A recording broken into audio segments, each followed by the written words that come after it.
$4 billion. $12.4 billion just in overdraft fees in 2020.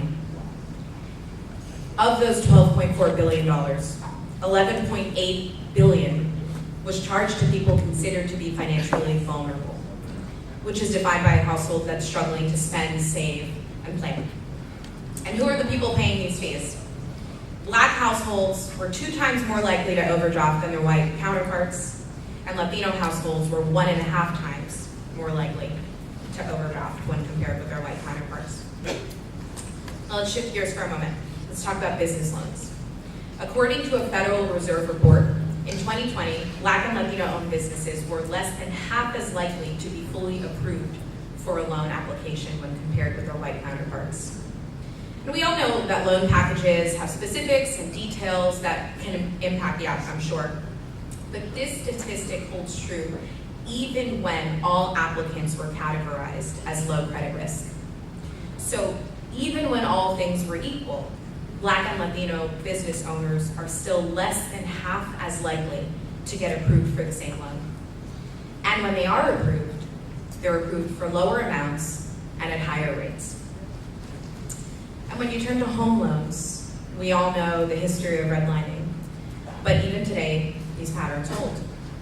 Lenders deny mortgages for Black applicants at a rate 80% higher than that of white applicants.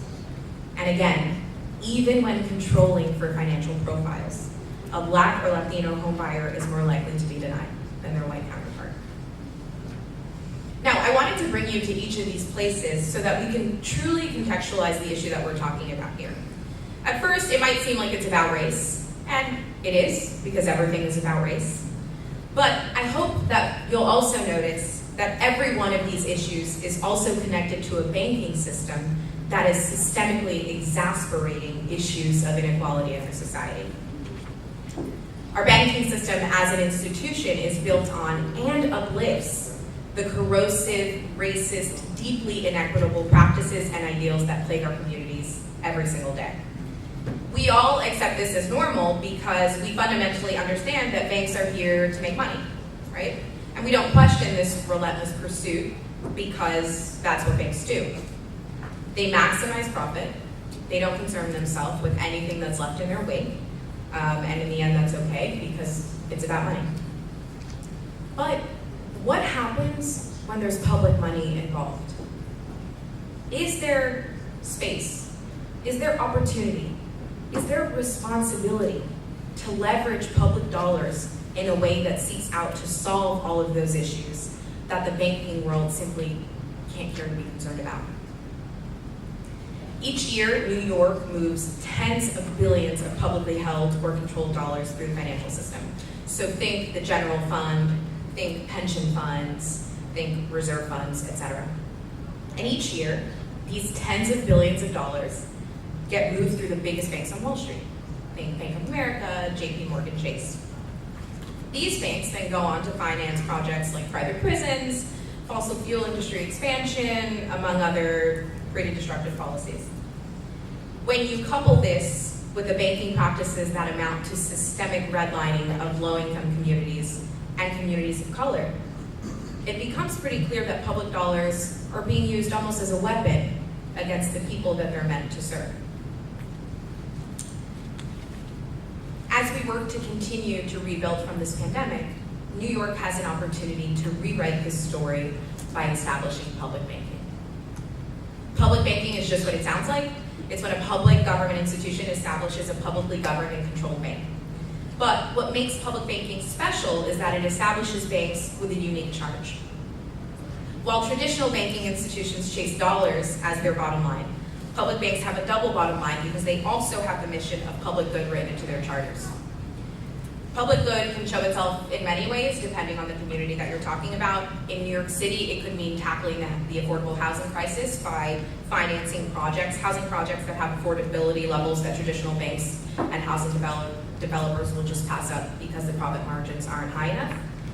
In places like Buffalo, it could mean jump-starting and expanding the economy by financing a longer-term transit infrastructure project that traditional banks and developers wouldn't pursue because the profitability timeline is simply too long. This concept of public good is not one that is at odds with profits. And in fact, the success of public banking also, of course, like any other bank, relies on making profits. But the concept of public good ensures that there is no harm committed in the pursuit of profits, and that government is taking the extra step to ensure financial growth and societal progress go hand in hand. Government is uniquely positioned to use public banking as a vehicle for positive economic growth because government has the money to make the difference, the time to see through long-term investments, and the interest in expanding the paths of economic prosperity for those that the current banking system chooses not to serve. We all know that business ownership and home ownership are key steps along the path to building intergenerational wealth and ultimately closing that wealth gap that we all know grows every day. Sister Amanda, you have 3 minutes left. Perfect. Yes. I won't even use them all. But we want to keep you on time. I might need a towel soon. I will bring it out of my bag. Don't you worry. Keep going. We know that homeownership and business ownership are critical to closing the wealth gap and building multi-generational wealth. But we also know that this opportunity is denied to many of our neighbors because they're part of deeply flawed systems. Public banking would ultimately create a vehicle for local governments to intervene and right this wrong by creating opportunities for people who have been systemically locked out. And these are just some examples of the ways public banking could serve as a framework for leveraging public resources to generate forward movement on issues that have plagued every part of public life for so long. Now, will establishing a public banking framework in New York render Wall Street banks obsolete? No.